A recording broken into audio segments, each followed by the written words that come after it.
Hello කියනවා හැමෝටම අද බලන්නාව ජුරාසික් වර්ල්ඩ් එක හැවලොක් සිටි කියාවේ මේක මම බැලුවේ 3D බැලුවේ වගේම මම මේ මූවි එක බැලුවේ මේ ඩොල්බි ඇට්මොස් තියේටර් එකේ 130 බැලුවේ.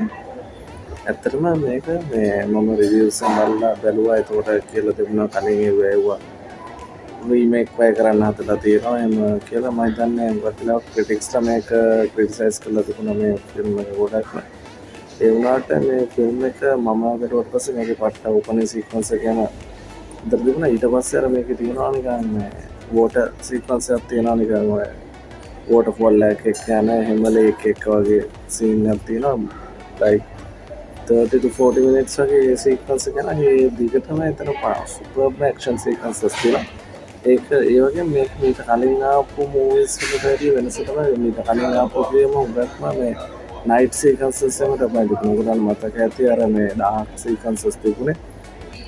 අර ස්ලෝලි ෆියර් එක ග්‍රෝ අප් කරන එක තමයි කලින් ෆිල්ම් වලදී දකින්න ලැබෙන්නේ. ඒත් මේකෙදි මේගොල්ලෝ කෙලින්ම හොඳ ඩේ ලයිට් සීකන්සස් තමයි මුළු ෆිල්ම් එක පුරාටම දකින්න ලැබෙන්නේ. හොඳට ක්ලියර් තියෙනවා. ඒ වගේම විෂුවල් ඉෆෙක්ට්ස් ෆැන්ටස්ටික්ලි තියෙනවා. ඒ වගේම මේකේ කිල් කවුන්ට් එකත් පට්ටම වැඩි. ඒ වගේම මැරෙන සීකන්සස් ඇවිල්ලා හොඳටම පෙන්නනවා. ඒ කියන්නේ ලයික් ඩෙඩ්ලි විදිහටම පෙන්වන්න මේගොල්ලෝ කටයුතු කරලා තියෙනවා.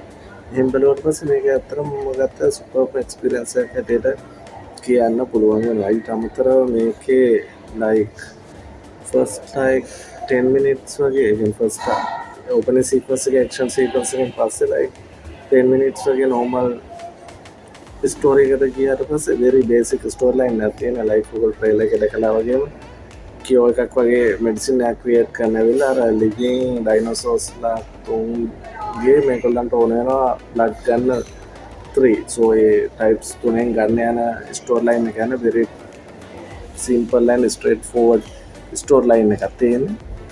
ඒ වගේම මේකේ මම කිව්වා වගේම ඇක්ෂන් මාරු විෂුවල් ඉෆෙක්ට්ස් මාරු මම කිව්වා වගේම කලින් ෆිල්ම් වල වගේ නයිට් සීක්වන්සස් නෙමෙයි තනිකරම තියෙන ඩේ සීක්වන්සස් තමයි. අර ෆයිනල් ඇක්ට් එකේ පොඩ්ඩක් ඩාර්ක් විදිහට ඩාර්ක් එකක තියෙනවා. උනාට ඒකෙත් හොඳටම විෂුවල් පෙන්නනවා.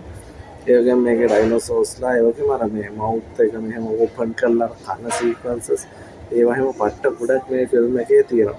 මම හිතුවට වැඩිය පට්ටම හොඳ එක්ස්පීරියන්ස් එකක් ගන්න පුළුවන් වුණා. ඒ වගේම මේකේ මම අර ගොඩක්ම කැමතියි මේකේ තියෙන නිකන් ටොපිකල් සෙට් එකක දැන් ලයිට් එක නිකන් හරියට ෆාර් ක්‍රයි එකේ තිබුණ එක්ස්පීරියන්ස් එක වගේ එක්ස්පීරියන්ස් එක ෆාර් ක්‍රයි ගේම් එකේ තියෙනවා වගේ ඒ වගේ එක්ස්පීරියන්ස් එකක් තිබුණා කියලා කියන්න පුළුවන් මේ ෆිල්ම් එකේ. එතකොට ඕවරෝල් ගත්තට පස්සේ Jurassic World Rebirth I think so මම දන්නේ මේක තව දෙකක් වගේ සමහර විට හදයිද නැත්නම් මෙතනින්ම මේක නැවතීද එහෙම කියලා මම දන්නේ නැහැ. but මේ තියෙන සෝස් මැටීරියල් එකත් එක්ක සහ දැන් මේගොල්ලන්ට දැන් හොලිවුඩ් වලට අන්දක්කා කවුරු හරි පොපුලර් ඇක්ටර්ස් කෙනෙක් වෙනකට කියලා තිබුණා හොලිවුඩ් වල කිසිම රිනියු දෙයක් කරන්නේ මේගොල්ලෝ ඕල්ඩ් ඒවා රීක්‍රියේට් කරනවා. so ඒක නිසා දැන් ජොබ්ස් වලට අලුත් ඇක්ටර්ස්ලාට perform කරන්න තියෙන අවස්ථාව new story lines new creativity අඩු වුණාට පස්සේ audience එකත් එනක අඩු වෙනවා. ඒ වගේම අලුත් ඇක්ටර්ස්ලාට new openings අඩු වෙනවා කියලා ඒ වගේ තත්ත්වකුත් තියෙනවා. ඒ වගේම දැන් මේ වගේ ගත්තොත් දැන් මේක තීම් පාර්ක්ස් වල තියෙනවා ටොයිස් තියෙනවා ඒ වගේ තියෙන මේ ඕවරෝල් තියෙන දෙයක් නිසා පොඩි ස්ක්‍රිප්ට් එකක් ලිව්වත් like world wide මේක සිනමාස් වල රිලීස් කළාට පස්සේ එන box office එක අලුත් මූවි එකක් ක්‍රියේට් කරලා ගන්න රිස්ක් එකට වැඩිය වටිනවා කියන එක මේගොල්ලෝ හිතන නිසා තමයි මේගොල්ලෝ මේ වගේ තියට්‍රිකල් එක්ස්පීරියන්ස් එකකට ගිහිල්ලා තියෙන්නේ. එතකොට ඕවරෝල් ගත්තොත් මේකේ ස්කාලට් ජොහාන්සන් ෆැන්ටස්ටික් පර්ෆෝමන්ස් එකක් දෙනවා. ඒකෙන් මේකේ ඇවිල්ලා අර මේ දෙක ටීම් එකක් ඉන්න ස්කාලට් ජොහාන්සන්ගේ ටීම් එකේ ටීම් එක ඇවිල්ලා very like professional team එකක් right they are going on and also ඒගොල්ලන්ට මගදී set එක like a family. so මේ දෙගොල්ලෝ like divide වෙලා තමයි මේ island එකට set වෙන්නේ. ඊට පස්සේ මේගොල්ලෝ එකිනෙකට හම් වෙන අවස්ථාවල් තියෙනවා. ඒගොල්ලෝ අතර තියෙන පොඩි conflicting situations තියෙනවා. ඒ දෙකත් එක්ක vibe එක කියන එක group එකක් like professional like shoot කරන්න මේක පිළිබඳ හොඳ scientific knowledge එක තියෙන කට්ටිය අනිත් අය just general audience එක වගේ රිෆර් වෙනවා එතන. එතකොට එතනදී මම ඒක ඇත්තටම පට්ටම මේ එක්ස්පීරියන්ස් එකක් ගත්තා. ඒකත් එක්ක ඒ කියන්නේ ඒගොල්ලෝ ඒකෙන් හලා තියෙන ඩයිමෙන්ෂන් එකට මම පට්ටම විදිහට කැමති වුණා. දැන් කලින් ෆිල්ම්ස් වල තියෙනා වගේ දැන් කලින් එකේ නම් ඔයගොල්ලන් මතක ඇති අර මේගොල්ලෝ හුඟක් බලලා තිබුණා නිකන් තීම් පාක් වයිබ් එකත් එක්ක ෆැමිලි වයිබ් එක කියන්නේ. මෙතෙන්දී like family එක directly මෙතන ගෙනල්ලා ඉවරලා ඒ family vibe එක recreate කරන්න තමයි උත්සාහ කරලා තිබුණේ. ඒකට එහෙම වුණාට පස්සේ Jurassic World Rebirth එක fantastic phenomenal experience එකක් වුණා කියලා කියන්න පුළුවන්. ඒ වගේම දැන් මම හිතුවට වැඩිය මේක over expectations තියෙනවා. මම ඊයේ රෑ බැලුවා මේ කවුද අපේ Beyond the Trailer එකේ Race Randolphගේ review එක. මෙයාම මේක criticize කරලා තිබ්බ highly. මම ඊට පස්සේ ලොකුවට follow කරන්න ගියෙත් නෑ. ඊට පස්සේ මම දැක්ක එක Rotten Tomatoes වල critics ලා මම හිතන්නේ මේක like write down කරලා තියෙනවා. ඒ වගේම දැන් කොහොමද Jurassic World එක ආවට පස්සේ මේගොල්ලෝ කලින් first එකත් එක්කේ තියෙන vibe එකත් එක්ක මොකක්ද Hollywood Reporter වගේ සහ අනිත් ඔය උඟක් magazines වල like very old school කට්ටිය තමයි reviews ලියන්නේ critics. ඒතර ඒගොල්ලන්ගේ favorable rating එකක් ගන්න එක මම හිතන්නේ නැහැ.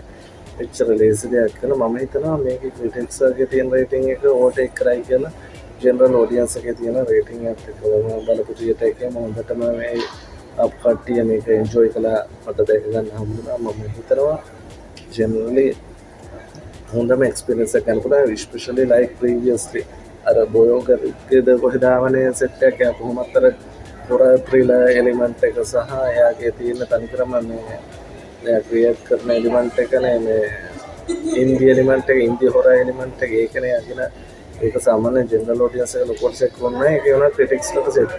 දැන් මේක ඇවිල්ලා තියෙන action sequences එක ඉන් බලවට පස්සේ general audience එකට හොඳටම set කරමු එකකට කියන්න පුළුවන්. මම ඒතරම super enjoy කළා. 10 8 out of 10 stars වගේ දෙන්න පුළුවන් මූවි එකක් ඇටියට මේක මට කියන්න පුළුවන් වෙනවා. මේ අනිවාර්යෙන් Jurassic World Rebirth movie එක theater එකේ බලන්න. මාව subscribe කරලා support කරන්න share කරන්න. see you guys soon. මම තව reviews කරනවා. දැන් මේ film job එක කරන ගමන් movies බලන්න යනවා. සමහර ඒවා reviews දාන්න වෙලාවක් නැහැ. upload කරන්න වෙලාවක් නැහැ. පොඩි ප්‍රශ්න තියෙනවා. මේ ඒක රෑ වෙලා ඔෆ් වෙලා යන්න. ඒකට මහන්සි ඊට පස්සේ ඊළඟ දවස් තව එකක් බලනවා. but මම හැම වෙලේම උත්සාහ කරනවා review එකක් පුළුවන් වෙලාවට දාන්න. ඒක අනිවාර්යයෙන්ම Jurassic World movie theater එකේ 3D බලන්න හොඳ experience එකක් වෙයි කියලා හිතනවා. see you guys soon.